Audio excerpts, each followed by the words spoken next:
साथियों, आज़ाद भारत की ये 8वीं सेंसस है। 1951 से आज़ाद भारत की सेंसस शुरू हो गई और ये 8वीं सेंसस हो रही है। ये सेंसस अपने आप में कितनी महत्वपूर्ण है, इसके क्या परिणाम होने वाले हैं, भविष्य पर इसका क्या असर हो सकता है, इसकी जानकारी बैकवर्ड क्लासेस के लोगों को होना बहुत ज़्यादा ज़रूरी है। और ये सेंसस ना केवल बैकवर्ड क्लासेस के लोगों को प्रभावित करती है, तो ये शेड्यूल कास्ट, ट्राइब और माइनॉरिटीज़ के लोगों के लिए भी बहुत ज़्यादा महत्वपूर्ण है, क्योंकि इसका प्रभाव, इसके परिणाम समस्त भारत पर पड़ते हैं, समस्त भारत की राजनीति पर पड़ते हैं। इसलिए इस सेंसस को हम लोगों को जानने समझने की ज़रूरत है। इस बार तो सेंसस के साथ में एनपीआर भी होने वाला है। कोरोना महामारी की वजह से एनपीआर का जो पहला फेज़ था वो 1 अप्रैल से 30 सितंबर के बीच में होने वाला था, मगर इस महामारी की वजह से वो एनपीआर का पहला फेज़ नहीं हो पाया, तो संभवतः सेंसस के साथ में ही एनपीआर किया जाएगा। ये एनपीआर भी बैकवर्ड क्लासेस के विरोध में बहुत बड़ी साजिश है, इसको भी हम लोगों को जानने समझने की ज़रूरत है। और इस सेंसस की पूरी प्रक्रिया का बैकवर्ड क्लासेस के ऊपर क्या असर होगा, किस तरीके से इनके हितों से जुड़ी हुई है, इस बात को वामसेप, भारत मुक्ति मोर्चा, बहुजन क्रांति मोर्चा लगातार अपने कार्यक्रमों के द्वारा, आंदोलनों के द्वारा बैकवर्ड क्लासेस के लोगों को और देश के मूल्यवासियों को समझाने का काम कर रही है। फरवरी महीने में अगले साल 2021 में 9 फरवरी से 28 फरवरी के बीच में ये सेंसस होने वाला है। अगर कोरोना का ये जो गंभीर परिणाम है, अगर ये जारी रहे, तो हो सकता है कि इस प्री शेड्यूल कार्यक्रम में कोई बदलाव हो। अगर उस परिस्थिति में कोई बदलाव ना हुआ तो फरवरी के लास्ट वीक में, मतलब 21 दिनों में ये सेंसस का कार्यक्रम होगा। आप सभी को पता होगा कि भारत में चुनाव के बाद में अगर सबसे ज़्यादा मशीनरी किस काम में लगाई जाती है तो वो सेंसस का काम होता है। सारे राज्यों में केंद्र सरकार और राज्य सरकार की कर्मचारियों की पूरी मशीनरी इसमें लगती है। लगभग 12,000 करोड़ का बजट सेंसस के लिए लगाया जाता है और लगभग 31 लाख कर्मचारी सेंसस की प्रक्रिया में लगाए जाते। इतना बड़ा ये सेंसस का कार्यक्रम होता है, इतनी लार्ज एक्टिविटी ये 21 दिनों में की जाती है, तो बहुत बड़ा उसका काम होता है। 130 करोड़ की आबादी आज हमारी है, हो सकता है सेंसस के आंकड़े आने के बाद इसमें और कोई इजाफा हो जाए, मगर जो डाटा जमा होता है उसका विश्लेषण करने के बाद उसको डिटेल में पब्लिश करने के लिए कम से कम 4 साल लगते हैं। तो 2021 में ये जो डाटा जमा होगा वो 2024-25 में एकेडमिक स्टडी के लिए अवेलेबल होगा। इतना ज़्यादा कॉम्प्लिकेटेड इंफॉर्मेशन सेंसस से जमा होता है, तो सेंसस एक बहुत बड़ी चीज़ है। अब इसको हम लोग जनगणना के नाम से कहते हैं, जानते हैं, मगर बैकवर्ड क्लासेस की दृष्टि से अगर देखा जाए तो जनगणना में जन शामिल ही नहीं किए जाते, केवल गिनती होती है। जिस जन के लिए ये गिनती की जाती है उस जन को गिनने से ही लगातार पिछले 70 सालों से केंद्र सरकार, चाहे वो बीजेपी की हो चाहे कांग्रेस की हो, लगातार उसके विरोध में साजिश हो रही है। तो आखिर जनगणना का मामला क्या है? हर बार बैकवर्ड क्लासेस के लोग इसकी डिमांड कर रहे। 2001 से अभी लगभग ये 20 साल का समय हो गया। 2001 के वामसेप के दिल्ली के राष्ट्रीय अधिवेशन में इस मुद्दे को उठाया गया था। तब से लगातार आज हम देख रहे हैं कि 20 साल से ये डिमांड हो रही है और देश के अलग अलग हिस्से में अलग अलग संगठनाएं भी इसके लिए पहल कर रही है। तो एक बहुत बड़ा मुद्दा आज की स्थिति में एक बर्निंग इशू बना हुआ है। तो जनगणना के क्या इम्पैक्ट होते हैं? ये मामला क्या केवल 2020 में बैकवर्ड क्लासेस के लोग उठा रहे या 2011 के सेंसस के समय में उठाया गया था? नहीं साथियों, जब से सेंसस का काम शुरू हुआ है तब से लेकर आज तक जातियों की गिनती को लेकर ये समाज बहुत ज़्यादा जागरूक रहा हुआ है। अगर पुराने रिकॉर्ड भी आप उठाकर देखो तो उस समय में भी अलग अलग जातियों के द्वारा अपनी गिनती सही तरीके से की जाए, उनकी जाति का नाम क्या लिखा जाए, इसके लिए भी उन्होंने अंग्रेजों के साथ करस्पॉन्डेंस किया था। संगठनाएं बनाकर अंग्रेजों को मेमोरेंडम तक दिए थे कि भाई हमारी जाति का नाम यही लिखा जाए, हमें यही कहा जाए।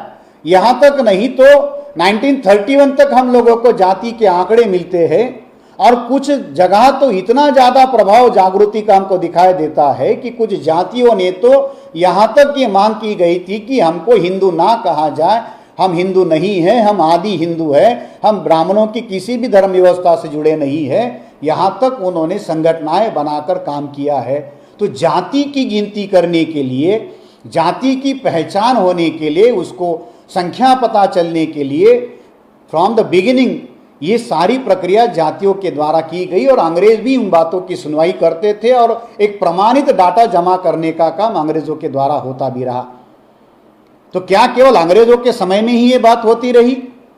तो जब संविधान सभा बनी तो संविधान सभा में भी जो संविधान सभा के सदस्य थे, खास तौर पर जो बैकवर्ड मेंबर थे, उन बैकवर्ड लोगों के द्वारा, माइनॉरिटीज के द्वारा और ट्राइब्स लोगों के द्वारा भी ये बात संविधान सभा में उठाई गई और ये कहा गया कि सेंसस को ऑथेंटिकेट किया जाए, कास्ट बेस्ड सेंसस किया जाए और जातियों के प्रमाणित आंकड़े जमा किए जाए। संसद में, संविधान सभा में इस बात को लेकर काफी लंबी चौड़ी बहस भी होती रही। 1941 के सेंसस को संविधान सभा के सदस्य प्रमाणित मानने के लिए राजी नहीं थे, चाहे फिर वो जयपाल मुंडा क्यों ना हो, बाबा साहब अम्बेडकर क्यों ना हो, बिहार के चंद्रिका राम क्यों ना हो, बहुत सारे नेताओं ने, माइनॉरिटीज के नेताओं ने भी 1941 के सेंसस को प्रमाणित मानने से इनकार किया था।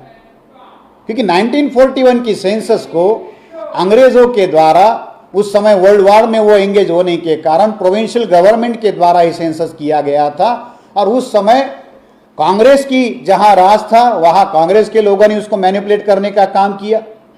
कितनी हेरा फेरी हुई उसका एक एग्जाम्पल आपको देता हूं। संविधान सभा के एक सदस्य ने 31 का आंकड़ा संविधान सभा में रखा और कहा कि 31 के सेंसस में शेड्यूल कास्ट का पॉपुलेशन 7 करोड़ था और 41 की सेंसस में शेड्यूल कास्ट का पॉपुलेशन 7 करोड़ से आगे बढ़ने की बजाय 5.5 करोड़ हो गया। मतलब 10 साल में शेड्यूल कास्ट की आबादी बढ़ने की बजाय 1.5 करोड़ से नीचे घटाई गई। ये साजिश थी, ये जालसाजी थी। तो बाबा साहब अम्बेडकर के द्वारा भी संविधान सभा में कास्ट बेस्ड सेंसस का मुद्दा उठाया गया। बाबा साहब अम्बेडकर तो यहां तक कहते हैं कि अभी लोकसभा के चुनाव होने वाले हैं और लोकसभा के चुनाव करने से पहले हमारे पास भारत का एग्जैक्ट डेमोग्राफिक स्टेटस होना चाहिए, लोक संख्या के, जाति के आंकड़े प्रमाणित होने चाहिए। तो लोकसभा के चुनाव करने से पहले यानी 1951 में हमें कास्ट बेस्ड सेंसस करनी चाहिए। कल तक हम अंग्रेजों के अधीन थे, हम अंग्रेजों पर आरोप लगाते थे कि अंग्रेज डिवाइड एंड रूल की नीति अपनाते हैं, हमारे साथ गलत व्यवहार करते।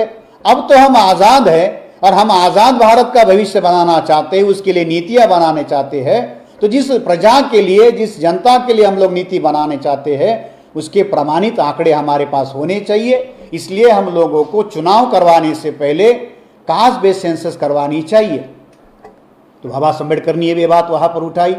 जब ये मामला संविधान सभा, क्योंकि वो एक फंडामेंटल कमिटी थी और जो संविधान सभा में होगा वो भारत की नीति बनने वाली थी, तो जवाहरलाल नेहरू ने इसके गंभीर परिणाम देखे। उसका क्या परिणाम हो सकता है इसका अंदाजा ब्राह्मणों ने लगाया। नेहरू के द्वारा इसकी समीक्षा हुई और 3 सितंबर 1948 को जवाहरलाल नेहरू ने सेंसस एक्ट में बदलाव किया और अंग्रेजों की जो पुरानी नीति थी जाति आधारित गिनती करने की, उसको बदलकर धर्म के आधार पर सेंसस करने का जो काम है वो सेंसस एक्ट में किया गया। तो ये साजिश जवाहरलाल नेहरू के द्वारा हुई। संविधान सभा में सेंसस का मामला उठा, जाति आधारित सेंसस का मामला उठा। 1953 में कालेलकर कमीशन बना, तो कालेलकर कमीशन ने भी आंकड़ों के अभाव से नीति नहीं बनाई जा सकती इस बात को दोहराया और कालेलकर ने भी अपने रिकमेंडेशन में यह बात कही कि 1961 की सेंसस जो है वो कास्ट बेस्ड सेंसस की जाए, क्योंकि बैकवर्ड क्लासेस के हितों के लिए आरक्षण की नीति बनानी है तो उनके प्रमाणित आंकड़े होने चाहिए। तो कालेलकर कमीशन के द्वारा भी इस बात को कहा गया। उसके 20 साल बाद जब मंडल कमीशन बनाया गया तो मंडल कमीशन के द्वारा भी जो रिकमेंडेशन किए गए, तो बीपी मंडल ने भी एक रिकमेंडेशन किया कि 1981 का सेंसस जो है वो कास्ट बेस्ड सेंसस किया जाए और जातियों के प्रमाणित आंकड़े जमा किए जाए। तो कमीशन ने भी ये बात उठाई, दो बैकवर्ड क्लासेस के कमीशन ने ये बात उठाई। स्टेट लेवल पर भी जो कमीशन बनाए गए उसमें भी ये बात सामने आई।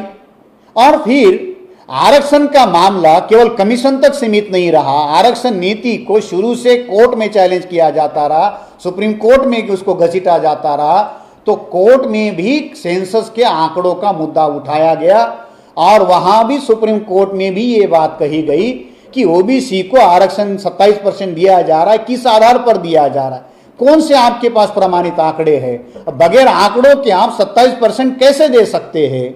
आपको याद होगा 2006-07 में बैकवर्ड क्लासेस को हायर एजुकेशन सभा के चुनाव हुए, बीजेपी की सरकार दोबारा बनी और इस बार होम मिनिस्टर राजनाथ सिंह की जगह पर अमित शाह को बनाया गया और अमित शाह जब होम मिनिस्टर बने तो उनके साथ में आरजीआई जो है, रजिस्ट्रार जनरल ऑफ इंडिया, जो सेंसस कंडक्ट करने का काम करता है, उनके द्वारा ऑफिशियल करस्पॉन्डेंस किया गया। आप सभी को पता होगा कि भारत में सेंसस करने के लिए सेंट्रल गवर्नमेंट का जो डिपार्टमेंट है आरजीआई, ये होम मिनिस्ट्री को अटैच, और आरजीआई जो है ये कोई ऑटोनॉमस बॉडी नहीं है। ये जैसे इलेक्शन कमीशन ऑटोनॉमस है, वो स्टेट के इंटरफेरेंस से बाहर है, उस तरीके से आरजीआई कोई ऑटोनॉमस बॉडी नहीं है, इंडिपेंडेंट अथॉरिटी नहीं है, उसको अपने कुछ विशेषाधिकार नहीं है, ये होम मिनिस्ट्री के अंडर आने वाली है। तो अल्टीमेट डिसीजन जो है ये होम मिनिस्ट्री के द्वारा लिया जाता है। इसका मतलब वो पॉलिटिकल डिसीजन होते हैं।